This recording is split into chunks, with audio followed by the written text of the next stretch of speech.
My next opponent is Gervonta Davis. Gervonta Davis. Now he's getting knocked the fuck out. Already know this is Pun, Drunk, Boxing, aka Mr. Moo, who shot himself, aka La Dobo, aka La Sazon, aka El Borracho. Ladies and gentlemen, y'all already know Rollie Romero, former interim lightweight title holder. Y'all already know WBA has no more interim. And now, so Rollie Romero is former interim title holder.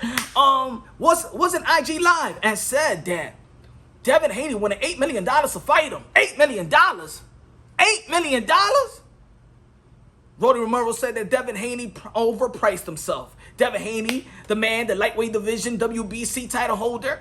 $8 million, y'all. Y'all believe it? $8 million? Over Rollie Romero, $8 million. Ladies and gentlemen, also Devin, I know that Devin Haney, I think that Top Rank has offered him before money, and they feel like they was lowballed. I don't know what's going on, man. And y'all already know that Devin Haney is supposed to be facing the mandatory of Jojo Diaz, and nobody's getting order. The WBC is not ordering anybody. Nobody is petitioning anything.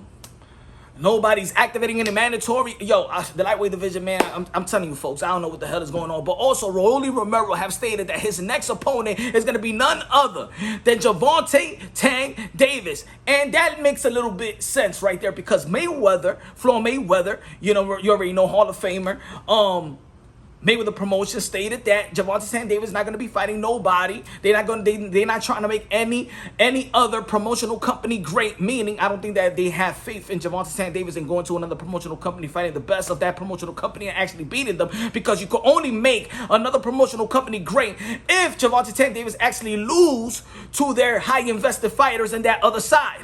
Now, so Mayweather stated after the Mario Barrio fight and said that Gervonta Davis only gonna be fighting in-house fighters, Mayweather promotion fighters or PBC fighters. Thus, Rollie Romero comes to the picture. Thus, that's under the same umbrella. Rollie Romero and Gervonta Davis is under the same umbrella, Mayweather promotions and stuff like that. Even though that they only market Gervonta Davis, they really I didn't even see Mayweather promotions out there when Charlo and Brian Castano, Rollie was the undercard. I ain't see Ellaby, I ain't see Mayweather, I practically only see Rollie Romero actually promoting himself. I don't see the love. I go to Mayweather's social media platform, I don't see Rollie. It's something. What is it? They just signed him just to sign him? I don't see them pushing Rollie at all. No talk about Rollie, to be honest.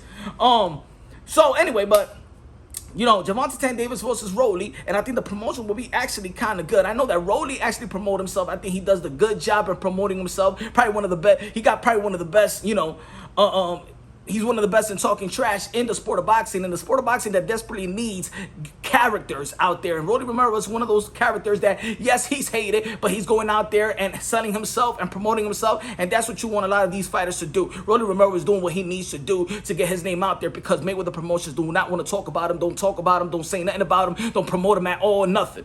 Anyway,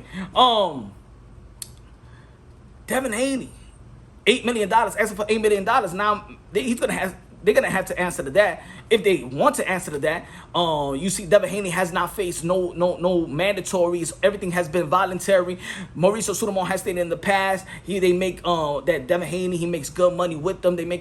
It's like a partnership out there. So I know there's a lot of people out there that's like, yo, why Devin Haney not facing his mandatory? What's going on? What's happened to Golden Boy Promotion? Oscar De La Hoya said that Jojo Diaz is not, the teams ain't talking amongst each other to make this fight happen. Eddie Hearn said that they are talking. Maybe Eddie Hearn has a relationship with MTK. MTK was with Jojo Diaz. Nobody's referring. You already know that Oscar De La Hoya and Eddie Hearn, that matchroom, they don't trust one another. Especially Oscar De La Hoya don't trust that side, because they feel like they have something to do with Canelo Alvarez, departing from Golden Boy. It's something going on with I don't think that Oscar De La Hoya is very, they leaving the zone. They're not cool with Eddie Hearn. They feel like Oscar De La Hoya probably feels like that the zone does everything for Eddie Hearn. They give him everything. He's the darling, and Oscar De La Hoya is just a stepchild out there in the zone.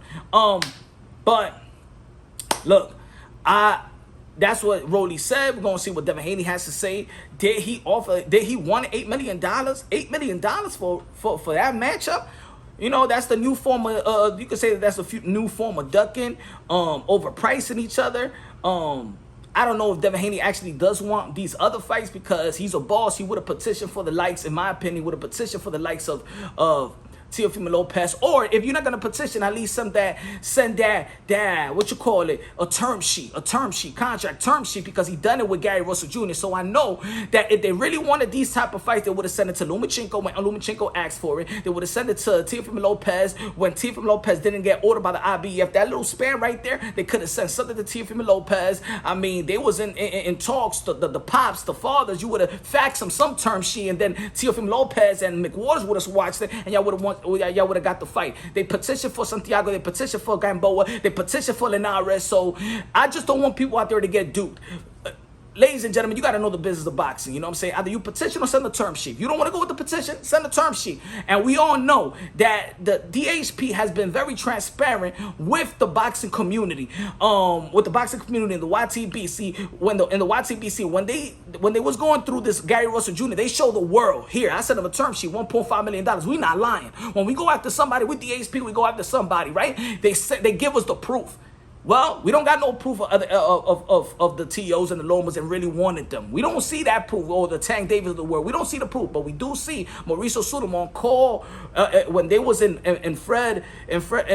barbershop conversations together. Mauricio Sudom and Bill Haney, they did say.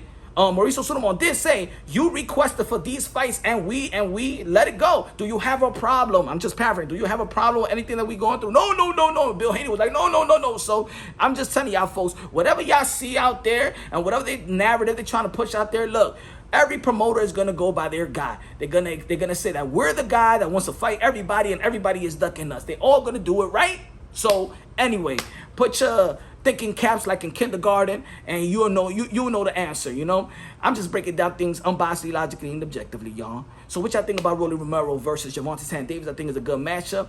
Yes, a lot of people feel like his skill set is not up to par like the others, like the Shakur Stevenson, like the Devin Haney, the Teofimo Lopez, but he got legitimate power, and a lot of people want to see Gervonta Davis face guy with a fighter with a legitimate power. A lot of people critique Gervonta Davis that he's not facing guys that has power. So here we go. You got Rollie that got power. You want Gervonta Davis that want to fight somebody with power. Boom, they under the same umbrella. Let's make the fight going. I think that's a good fight, ladies and gentlemen. I think that's a good fight. In terms of who Devin Haney going to be fighting next, maybe it's going to be who? Jojo Diaz. We want that fight. I hope they can make it happen. If there's not going to be that fight, I doubt it. Bill Haney said in the barbershop conversation yesterday, he said, what? That they already got a date. Meaning they don't give a damn about what anybody else did. They got their date. They probably back with Matchroom in the zone. And they probably going to do the same thing with what they did with Gamboa. Say that, oh, we want to fight all these guys, but they already got a date November 7th. Whoever going to land that date, it don't matter what. Ladies and gentlemen, this is the business of boxing. Whatever you see out there, sometimes it's smoke and mirrors. All right? But it is what it is, man. You got to at least, man, comprehend whatever you're getting. Anyway, ladies and gentlemen, subscribe to the channel, hit the notification bell, get my updated videos. I love y'all. God bless. And on to the next.